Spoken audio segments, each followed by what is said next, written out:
de rescisão, a rescisão do contrato de trabalho, que é o documento que formaliza o encerramento do vínculo empregatício do empregado com determinada empresa. Nesse documento, ou seja, na rescisão, vem discriminada todas as verbas rescisórias a que o funcionário tem direito: férias, 13º, férias por 1/3 das férias, o salário que ainda resta para ele receber, enfim, todas as verbas, todos os valores que serão pagos e descontados do funcionário nesse processo de saída dele da empresa. Os tipos de rescisões mais comuns são demissão, pedido de demissão e término de contrato. Então você tem a rescisão por demissão, é quando o funcionário é demitido. Quando o funcionário pede demissão, existe a rescisão do contrato, quando o funcionário pede a demissão, e tem o término de contrato, que geralmente é aquele contrato por prazo determinado. Um exemplo de contrato por prazo determinado é o contrato de experiência. Os funcionários que tiverem contrato firmado com a empresa por um período igual ou superior a 1 ano, o recibo de quitação só será válido quando feito com a assistência do respectivo sindicato ou perante a autoridade do Ministério do Trabalho, independente do desligamento ter sido ou não a pedido do empregado. Então, quando o empregado tem mais de 1 ano e ele é desligado da empresa, o sindicato da categoria vai monitorar esse desligamento para assegurar que todos os direitos do funcionário estão em harmonia com a legislação. No recibo de quitação ou termo de rescisão, qualquer que seja o motivo de desligamento, deve ter especificado a natureza de cada parcela paga ao empregado e o seu respectivo valor, sendo válida somente a quitação das parcelas discriminadas. Foi o que eu já te passei. Nesse documento, nesse recibo de quitação, serão discriminadas e detalhadas todas as verbas pagas e descontadas, todas as verbas rescisórias pagas e descontadas ao funcionário. Bem, vamos falar agora de demissão. A demissão é quando ocorre o desligamento do funcionário por iniciativa do empregador, podendo ser por justa causa ou sem justa causa. Então, quando o empregado é mandado embora pelo empregador, seja por justa causa ou sem justa causa, aí temos a figura da demissão. Mas temos também a demissão por justa causa e sem justa causa. A demissão por justa causa.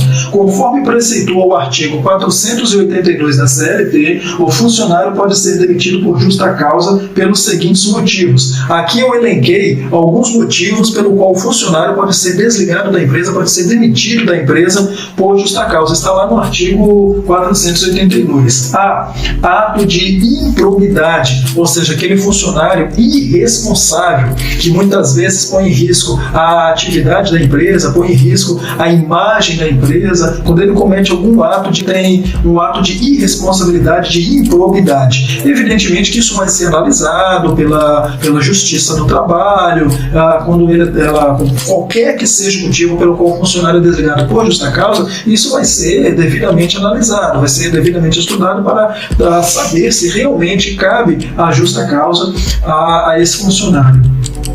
Incontinência de conduta ou mau procedimento, a negociação habitual por conta própria ou alheia sem permissão do empregador, e quando constituir ato de concorrência à empresa para a qual trabalha o empregado ou for prejudicial ao serviço.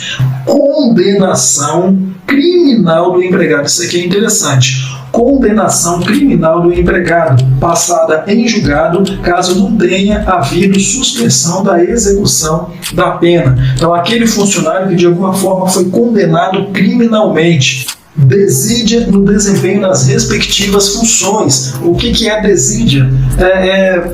Desleixo, preguiça, falta de empenho no trabalho, é aquela coisa do empregado relapso, que não se esforça para conseguir atingir o objetivo, preguiçoso mesmo. Então isso aqui também é motivo para o funcionário ser mandado embora por justa causa. Então tem muitos funcionários que às vezes quer ser mandado embora da empresa e eles agem com desídia, agem exatamente dessa forma. Não desempenham o trabalho que ele foi contratado para desempenhar, cruza os braços, é irresponsável com o trabalho, fica horas parado. A gente observa muito isso nos canteiros de obra, aqueles funcionários que estão querendo ser mandados embora e cruzam os braços, fazem o trabalho de forma mal feita, são desleixados com o trabalho. Isso pode acarretar justa causa, sim.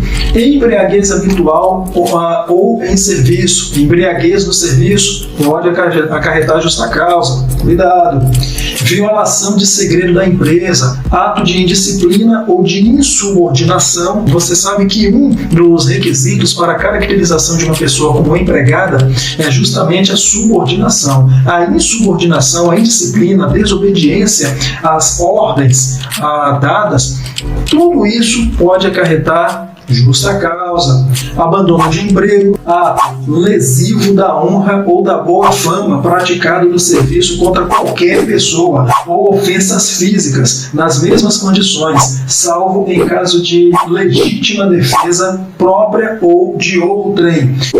Ato lesivo da honra ou da boa fama ou ofensas físicas praticadas contra o empregador e superiores hierárquicos, salvo em caso de legítima defesa própria ou de outrem. Prática constante de jogos de azar. Quero lembrar que cada uma dessas situações listadas aqui serão abordadas na próxima aula. Cada um desses motivos correspondentes à justa causa serão abordadas na próxima aula.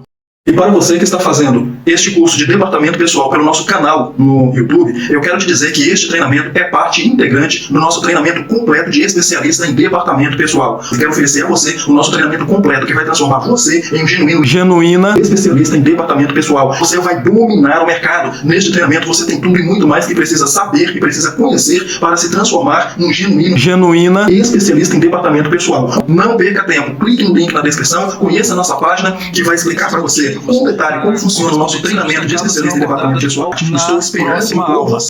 Parágrafo único. Constitui igualmente justa causa para a dispensa de empregado a prática devidamente comprovada em inquérito administrativo de atos atentatórios contra a segurança nacional. Atos atentatórios contra a segurança nacional. Isso aqui é algo que muito raramente você vai ver. Uma situação em que o empregado tenha alguma ação que ponha em risco a segurança nacional. Nos casos do item F, embriaguez habitual ou em serviço, cada vez mais o RH tem encaminhado o funcionário para tratamento por interpretarem o alcoolismo como doença e não um motivo para a demissão. Então, é interessante que a embriaguez ela pode ser interpretada pelo departamento pessoal como não um motivo de demissão, mas como uma doença que precisa ser tratada. Se o funcionário que passa por essa situação tiver a sorte do RH interpretar, compreender que ele é doente, que precisa de tratamento, bom para ele. Caso contrário, não tem jeito, pode ser demitido mesmo.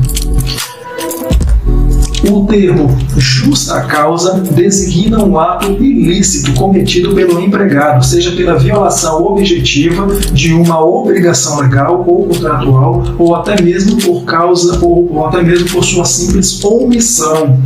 A caracterização da justa causa deve respeitar o disposto no artigo 482 da CLT. Ou seja, o que esse texto está dizendo? Que para você mandar embora um funcionário por justa causa, essa justa causa ela deve ser justamente essa contida no artigo CLT, justamente enfim, esses motivos descritos e disciplinados no artigo 482. Caso contrário, não se caracteriza nenhuma outra situação, se caracteriza justa causa, não ser essas disciplinadas no artigo 482 da CLT. Todavia, compete ao empregador observar certas cautelas que podem se apresentar como limitadores da justa causa, como, por exemplo, a reação do empregador deve ser imediata dentro de um tempo razoável para a apuração dos fatos, sob pena de caracterizar o perdão tácito ao ilícito cometido pelo empregado.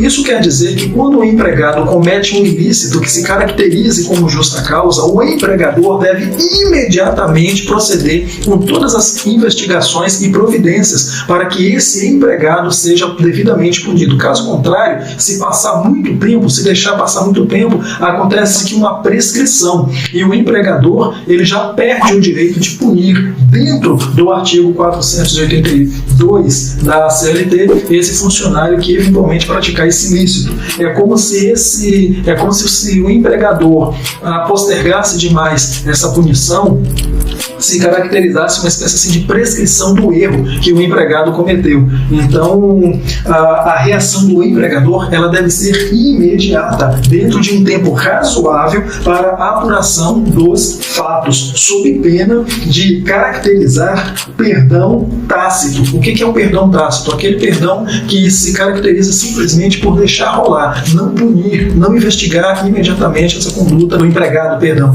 Ou seja, como o empregador ele fecha os olhos para o problema, ele não toma providências imediatas para resolver o problema, para punir o funcionário, mas ele não formaliza esse perdão. Então, isso é o perdão tácito, é quando acontece o perdão de forma apenas pela omissão da punição. Então, interpreta-se que o empregado foi perdoado. Então, se acontecer essa justa causa, se acontecer esse fato que caracteriza a justa causa, de imediato o empregador deve se manifestar.